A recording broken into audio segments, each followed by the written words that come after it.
Squid Game has just released its trailer for season 3 of the show, and it's safe to say that they gave us absolutely loads of details to get our teeth into. From new games, to characters that look like they could be dying, to the core theme of the season and the entirety of the show actually being explored. This was the perfect example of a trailer giving us just enough to keep us guessing, but also enough to satisfy our appetite. So with that, let's break down the trailer, discuss the new games, and I'll also give my theories and predictions on what I think will happen in the final season. So let's get into it.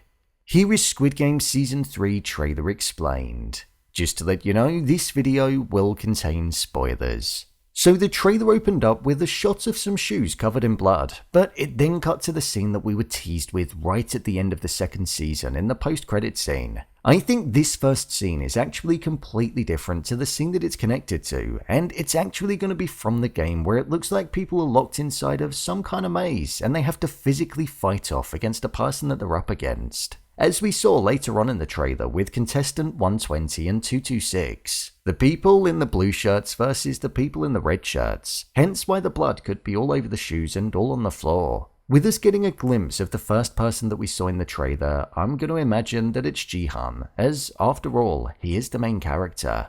After this, we then saw the game that was hinted at during the Season 2 finale, and it turns out that many of us were actually wrong with the predictions, and it seems like this game is going to be some kind of jump rope game where contestants have to keep on jumping over the rope whilst on this railway bridge. And if they get hit by the rope, then they could fall to their death. I'm imagining this could be where the scene of the sheer amount of dead could be coming from, which occurred later on in the trailer. So that's the first game confirmed. I wonder if it's going to be a large amount of people needing to play it at once, and as people get hit, then they get wiped out. Or if it's one that's done by time, and you just have to keep going until it stops. Maybe that could be what the red light and the green light are for. Maybe it slowly speeds up and you have to show that you can stay in. Or, in fact, what if it's one person from each side? The people that want to play the games versus the people that don't, and whoever drops first is the loser.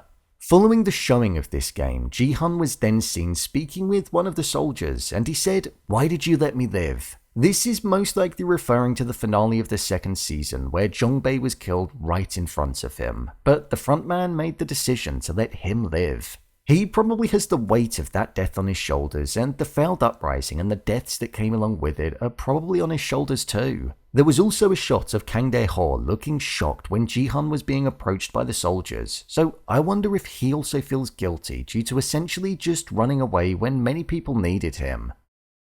This is where he could get exposed for potentially not being in the military, despite saying that he was. When it came to another shocked look, there was one of the frontman looking on, and it was as if he was about to cry. So I feel in this instance, maybe he could be reflecting on his wife that died, as we've not truly seen that story being explored just yet. After this, we then got to see another game in motion. This looks like a really interesting one, as the teams seem to be split off in two, red shirts and blue shirts, and it looks like they're on two completely different sides of this maze. However, when one of the opposing colours finds the other, they appear to break out into a fight and look to fight to the death. This looks like it'll prove to be damaging and difficult for the mother and son duo, Gi-Hun and Young-sik, as there was a shot of them on two completely different teams, one in red and one in blue. So I wonder if this will be the moment where we finally see one of them perishing. Plus, there was also a shot of Jun-hee looking like she was in a panicked state, and she was asked what she was going to do, just sit there and die. Followed by, "We have to get out and live," which makes me think that she doesn't like the idea of fighting the people off, and she's going to have to be convinced to do something that she doesn't want to do in order to be able to survive. There was also a shot of people voting for the games, and it looks like people are going to be voting to continue, which is a surprise considering even after all of the deaths that they would have seen. I think this is going to tie into the final line that we heard being spoken in the trailer by the frontman, which was, "Do you have faith in people?" Showing that greed is something that dominates people to their core, and that they're quite literally prepared to die or inflict continued suffering onto others for the small chance of getting a fortune. One of the next shots that we had was of what I'm going to imagine is Soldier 11, Kang No-Eul. We didn't get much of her in the trailer, other than at the end when she had a bit of blood on her, but I feel like this soldier being front and center during this scene is telling of the fact that her story is going to be getting explored and wrapped up in the next season. Seeing the perspective of one of the soldiers is an interesting approach, as we've obviously not really seen that before, and I'm itching to know more of her backstory. One of the more interesting scenes in the trailer came from when Gi-Hun said the line, "What are you doing?" and contestant 202 responded and said, "What do you think I'm doing? I'm playing the game." We didn't see much of contestant 202 in the second season. However, what we do know is that he didn't participate in Gi-Hun's rebellion, so I imagine they share completely different opinions on the games, as he did also vote to carry on playing the games.